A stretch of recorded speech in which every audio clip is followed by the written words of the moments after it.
जय श्री राम सभी भक्तों को, जय माता की। फिर एक नई वीडियो के साथ हाजिर हो गए हैं और आज की जो हमारी वीडियो है इसमें आप बताइए कि जैसे कि हनुमान जन्मोत्सव पे हम पूजा पाठ साधना करते हैं, तो उसके क्या ऐसे संकेत होते हैं कि हनुमान जी हमारे ऊपर प्रसन्न हुए हैं, या उसके बाद कैसे जाने कि हमारी जो है पूजा स्वीकार हो गई है।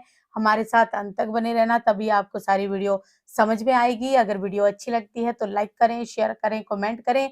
चैनल पे अगर पहली बार देख रहे हैं तो चैनल को भी जरूर सब्सक्राइब करें, साथ में बेल आइकन है उसको प्रेस करें ताकि आने वाली हर एक वीडियो की नोटिफिकेशन सबसे पहले ही आपके फोन में पहुंच जाए। चलिए शुरू करते हैं आज की वीडियो। जय श्री राम। जय श्री राम, जय श्री बालाजी महाराज, जय माता की। कहते हैं कि कभी तो बाहर आएगी, आज मेरे घर आई है, कल तेरे घर आएगी। क्योंकि जब भगवान की हम भक्ति करते हैं, आप हनुमान जन्मोत्सव पर पूर्ण रूप से साधना कर रहे हो, या हनुमान चालीसा की आपने जाप किए हैं, लगातार कोई मंत्र का जाप किया है, कोई उक्त मंत्र का जाप किया है, कोई शाबर मंत्र का जाप किया है, तो उसके क्या क्या प्रभाव उत्पन्न हो सकते हैं। या हनुमान जी महाराज की कोई ऐसी भक्ति की है जो गुप्त रूप से आप कर रहे हो, और आप कैसे जाने कि वो भक्ति आपकी स्वीकार हुई है या नहीं हुई। देखिए, हनुमान जन्म महोत्सव आपको पता है कि चैत्र मास की पूर्णिमा की जो तिथि है उस पर ही मनाया जाता है। चित्रा नक्षत्र में हनुमान जी का जन्म हुआ है और मेष लगन के अंदर हनुमान जी का जन्म माना जाता है। तो मंगल की पूर्ण रूप से कृपा जो है आपके ऊपर सदैव रहती है, और मंगल मुखी है और सदा सुखी है। जो मंगल मुखी की पूजा करते हैं वो सदा ही सुख और भरपूर रहते हैं। अब हमने जो पूजा करी है उसका पुरुषार्थ हमें प्राप्त हुआ है या नहीं हुआ। जिस प्रकार से कई लोग भक्ति की मान लो करते हैं, या कोई लॉटरी खोलता है तो लॉटरी का रिजल्ट देखने की कोशिश करता है। जब लॉटरी का मान लो तारीख होती है तो इस समय पर वो रिजल्ट खुलेगा। देखिए, ये भक्ति की लॉटरी है। जो आप भक्ति कर रहे हो उसका आपको तनिक भी इस प्रकार से अपने पुरुषार्थ को नहीं देखना चाहिए कि आपको क्या प्राप्त हुआ है। लेकिन मैं कुछ ऐसे इंडिकेटर आपको जरूर बताऊंगा कि जिससे आपको ये महसूस हो सकता है कि हनुमान जी महाराज आपकी भक्ति से खुश हुए हैं या नहीं। कुछ ऐसे संकेत आपको आएंगे और अपने आप आएंगे। आपने जो मंत्र को जाप किया है, जो भी आप सुंदरकांड का पाठ कर रहे हो, या उस दिन आपने जो भी पूर्ण रूप से 100 पूजा हनुमान पाठ चालीसा का से पाठ किया है, या कुछ भी किया है, देखिए, समय बहुत बड़ा बलवान होता है।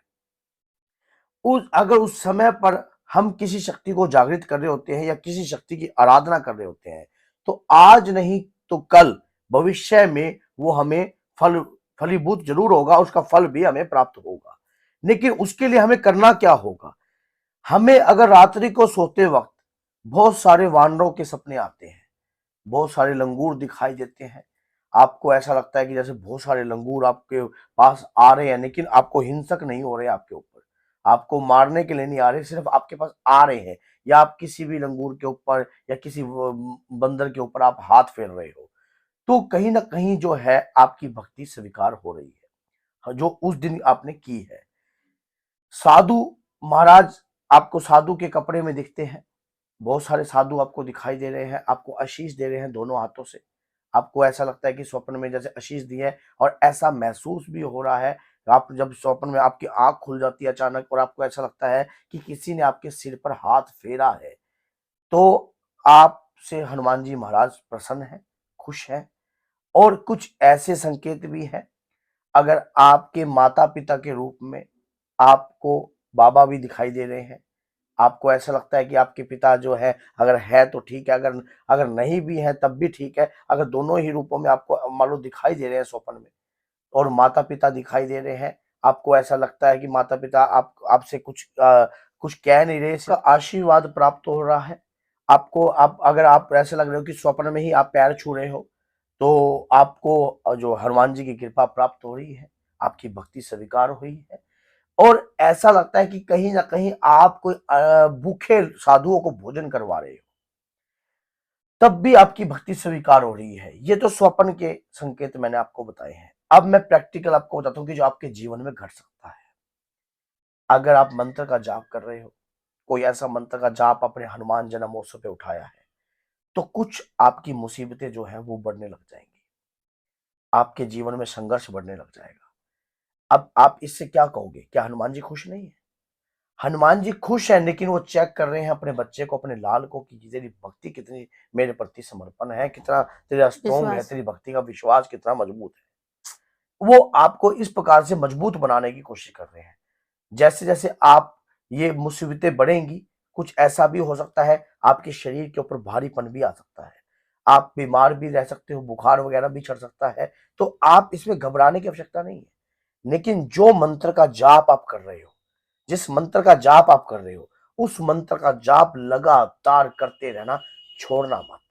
उससे कहीं ना कहीं परमात्मा की कृपा आपको जरूर प्राप्त होगी। मैंने हर वीडियो में आपको एक बात ये भी बताई है कि अगर हम कोई भी दिव्य मंत्र का जाप करते हैं तो हमारी मुसीबतें बढ़ती हैं, घटती नहीं है। अब आप कहोगे कि ये क्या कह रहे हैं, और सबसे बड़ी बात इसलिए कह रहा हूं क्योंकि मंत्र के अंदर शक्ति होती है, और जिसकी हम आराधना कर रहे होते हैं, जिसकी हम पूजा कर रहे होते हैं, वो भी चाहते हैं कि तेरा विश्वास जो है मेरे में कितना है। ये भी तो चेक किया जा सकता है, ये भी तो चेक किया जा सकता है तू कितना मजबूत है, कितना तू मेरे को कहता है कि तू मेरा है, मेरा है, मेरा है। मैं मेरे प्रति तू कितना है। क्या अपने आप को समर्पण, हम कहते तो है कि सब कुछ तेरा, क्या लागे मेरा, सब कुछ तो तेरा है। लेकिन वो सब हम कह तो देते हैं बड़े सरल से, लेकिन जब वो अपना बनाता है तो उसी तरीके से साफ कर कर, संघर्ष से शुद्ध और पवित्र कर कर ही अपने वहां अपने तक पहुंचाता है। ऐसे आपको अपनाएगा नहीं। तो इसीलिए इस प्रकार के ये मैंने कुछ आपको अनुभवित संकेत मैं आपको बताए हैं। अगर इस प्रकार के होते हैं तो कहीं ना कहीं जो है आपकी भक्ति पूजा। जो है हनुमान जी के प्रति जो है वो पूर्ण हो रही है। हनुमान जन्मोत्सव पे जो पूजा आपने की है वो फलीभूत फलीभूत। हुई है, उसमें आपको संदेह करने की आवश्यकता नहीं है। बल्कि उस पूजा में जब भी कठिनाइयां बढ़ती हैं उसको बढ़ा देना चाहिए, आपको घटाना नहीं चाहिए। तो बोलिए जय सीताराम, जय श्री बालाजी।